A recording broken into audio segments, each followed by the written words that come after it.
All right, guys, what's going on? Welcome back to the Everything College Football Podcast.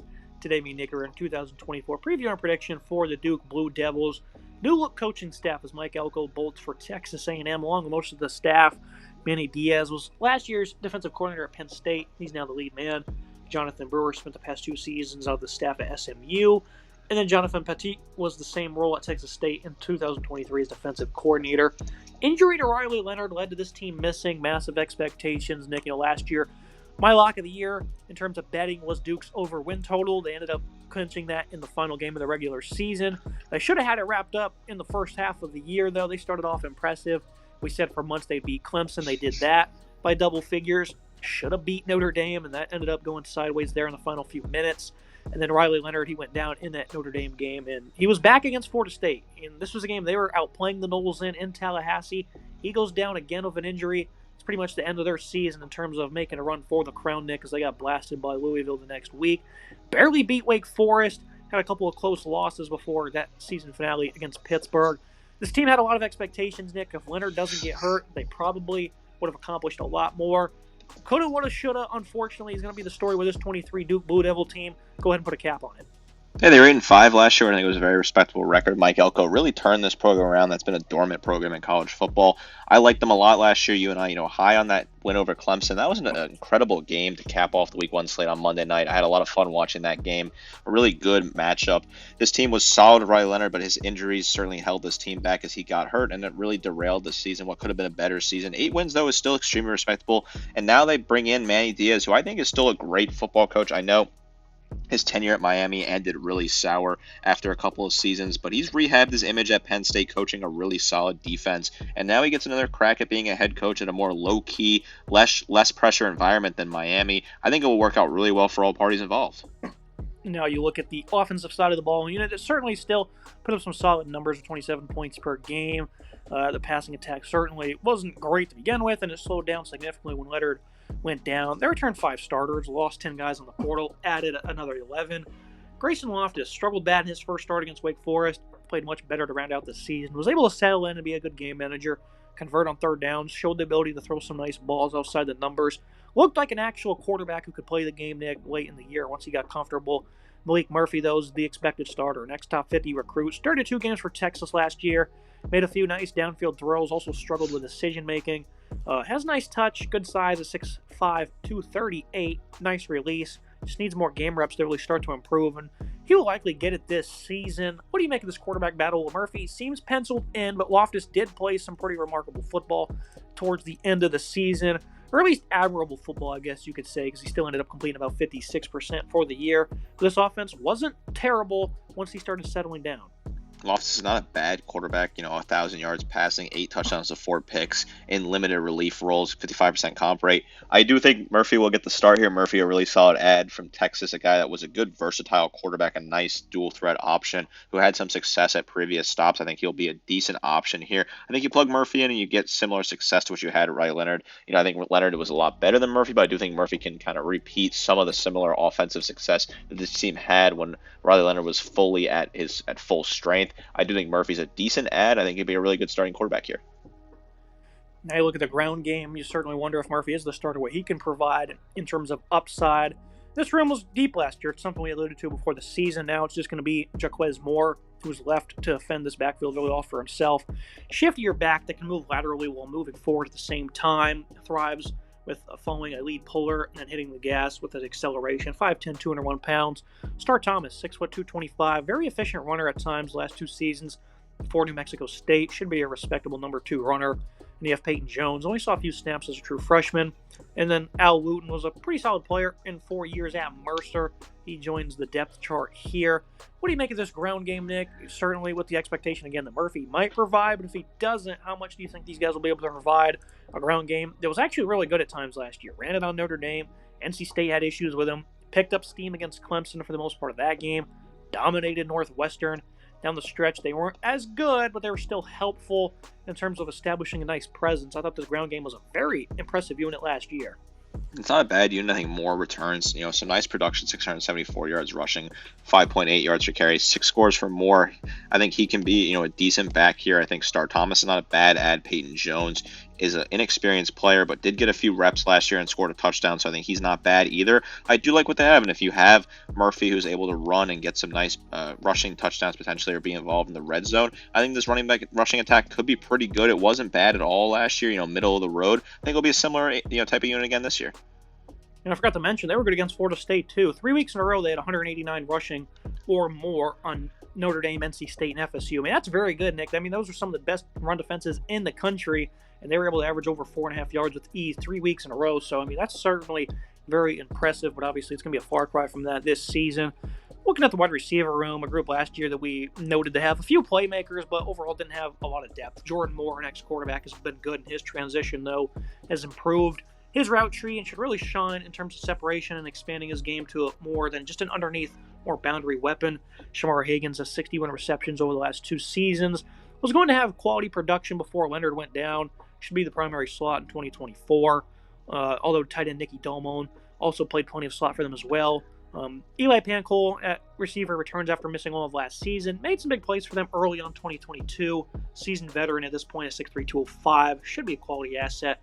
Javon Harvey from Old Dominion had over 100 targets combined the last 2 seasons. Has some versatilities and 8 touchdowns over that stretch, but has struggled bad with ball security. Again, not much depth in this room for 2024. Jalen Calhoun departs, a guy who was good for them for many years, but also had his own struggles in terms of not being as reliable for them at times. What do you think of this receiving room, Nick? I think in Higgins and Moore and Dolman at tight end. You got 3 quality guys right there. Who else would need to step up, though?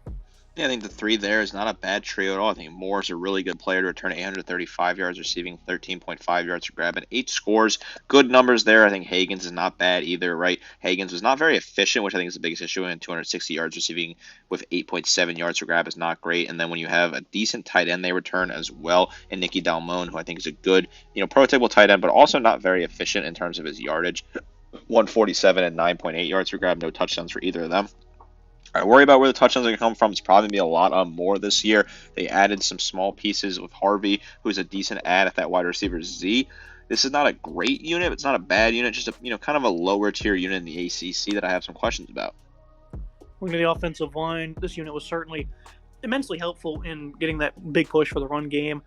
All 5 starters are gone, though. Graham Barton, left tackle, is one of them. Jack Purcell arrives after starting 3 years at Penn, was average at best. He's going to compete with Bruno Fina, who was one of the worst linemen in all of college football last year at UCLA. Eric Schoen at 6'3", 311. Good pass blocker, Holly Cross, over the last 2 years. He'll be the left guard here. He's going to battle Caleb Krings, though, from Elon, coming off his career best season. 2,400 reps over 4 years. Nice veteran addition there. Mike Barr spent 4 years at ULL to be the starter. At center, he was no good for them, though. He'll be under fire from Mike Craycraft, who enters his 3rd year in the program. Justin Pickett wasn't awful in his 450 snaps between both guard spots. Will be a full-time right guard at 24, though it appears.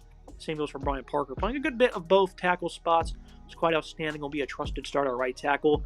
Plenty of competition throughout this offensive line, but overall should be a pretty poor unit, although the right side is encouraging amongst the returnees. Sometimes this is the way to do it, Nick. Go out and get these FCS guys who have played a lot of snaps, and that's what they did. And they even brought in some FBS guys as well who played a lot of football. This might not be an awful formula, but expecting them to produce the same results as last year is certainly going to be very difficult.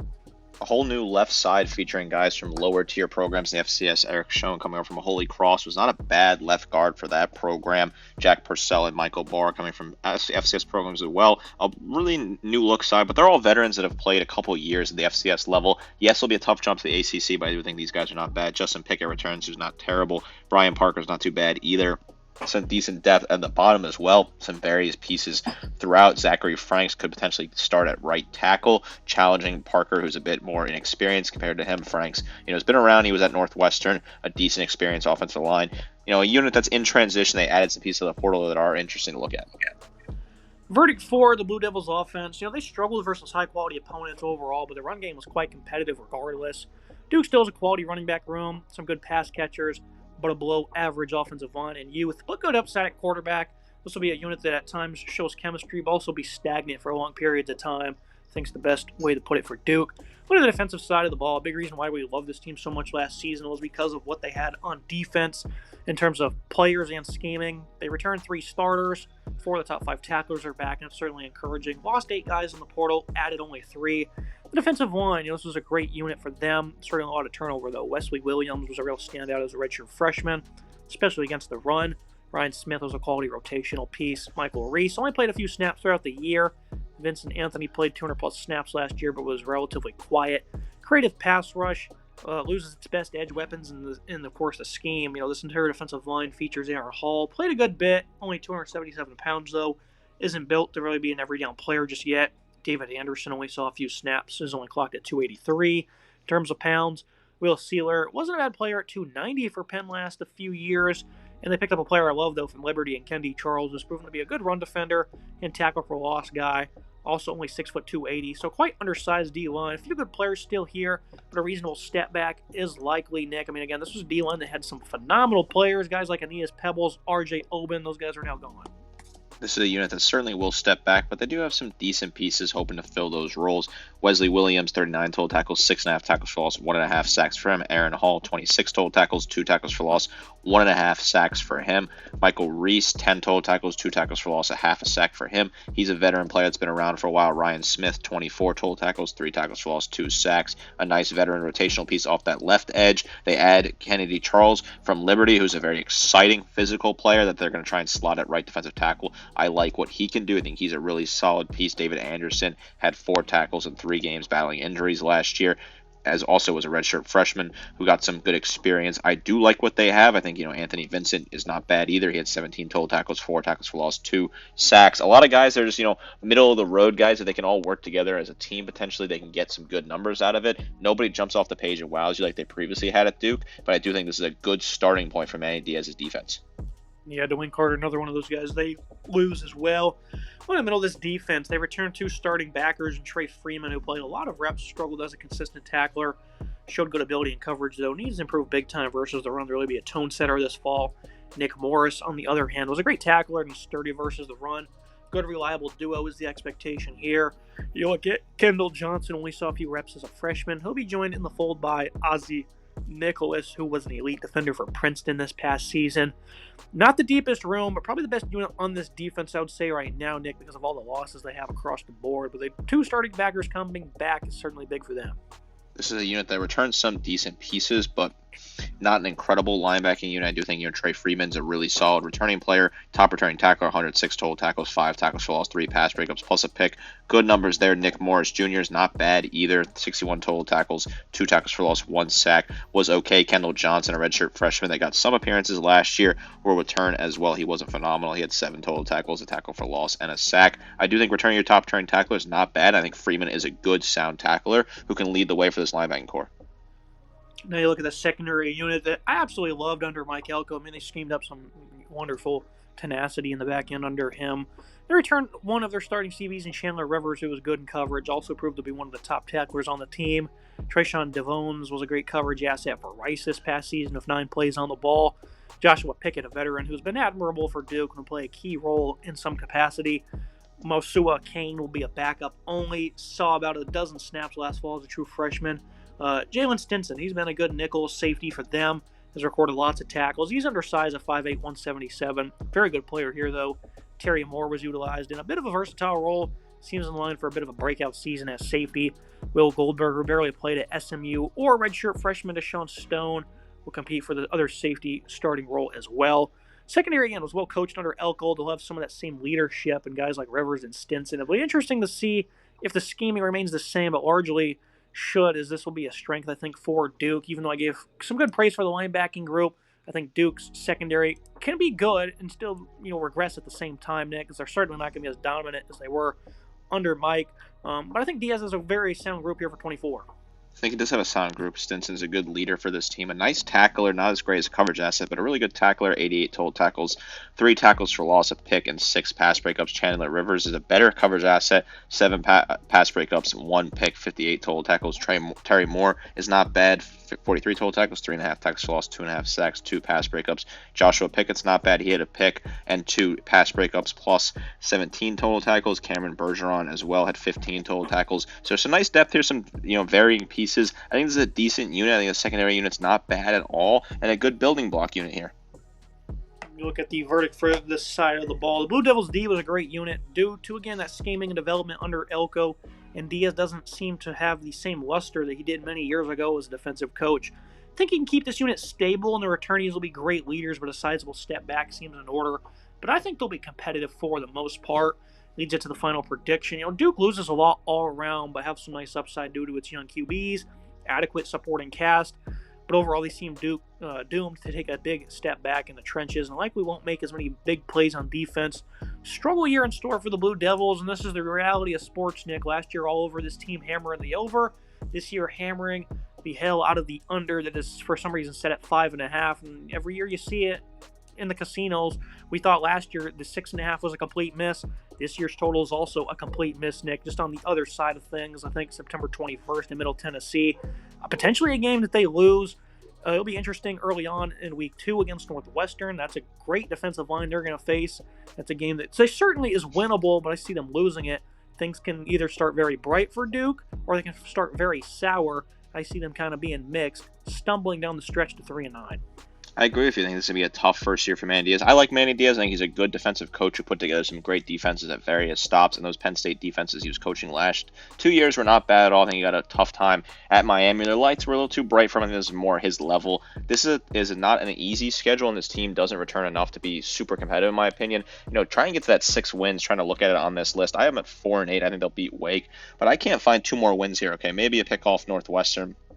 But where do you get that 6th and final win? I don't know where it is. People are suggesting North Carolina maybe, at Georgia Tech maybe, something like that. I just don't see it here. I think it's going to be a tough year for Duke. It's a rebuilding year. They're trying to figure it out, but this program, they exceeded expectations under Mike Elko. They were a very competitive program, and now Manny Diaz should come in and be able to figure things out. Not this year, but I think next year will be okay for this team. At Middle Tennessee, that's definitely a very interesting game. I'm not quite on that same board with you. I think they will beat the Middle Tennessee squad with Derek Mason coaching them in this first year. But this is a tough schedule regardless. Playing SMU, Florida State are tough matchups. Virginia Tech, Miami, very good teams in this conference. A tough shake for Manny Diaz in year 1. And one thing I noticed last year is when Leonard went down, the offense was just pretty much awful. And then over the final month of the year, they started playing better. But at that same time, the defense started playing awful. So now this year you have a defense that loses all those guys that didn't exactly have the greatest end of the year. Even though the last 2 games were good, overall in November they did have plenty of issues, and then at the same time you have an offense that has a lot less skill and a lot less power up front. So it just seems like all around you're going to see a massive regression, and that leads you to 3 wins. I don't see how they hit 6 wins at all. If they do, I'll bite the bullet. I don't really care because that's going to be insane for them to be able to accomplish that. If for today's episode, Nick, Duke, again, a team that we were high on, at least we can still root for Mike Elko and his staff elsewhere. But in terms of the Blue Devils, it seems like their short run of success is going to be like that, just short-lived. Again, it's going to be short-lived, but I do think they can get back to success under Manny Diaz. I think he was the right hire, and they'll be able to figure it out in the future. A tough year 1, though, for them down in there at Duke. They'll be all right because basketball season will be not that far behind. I do think that program is primed for a pretty strong season with John Shire's company on the other side of sports. Make sure to like, comment, subscribe. See you next time.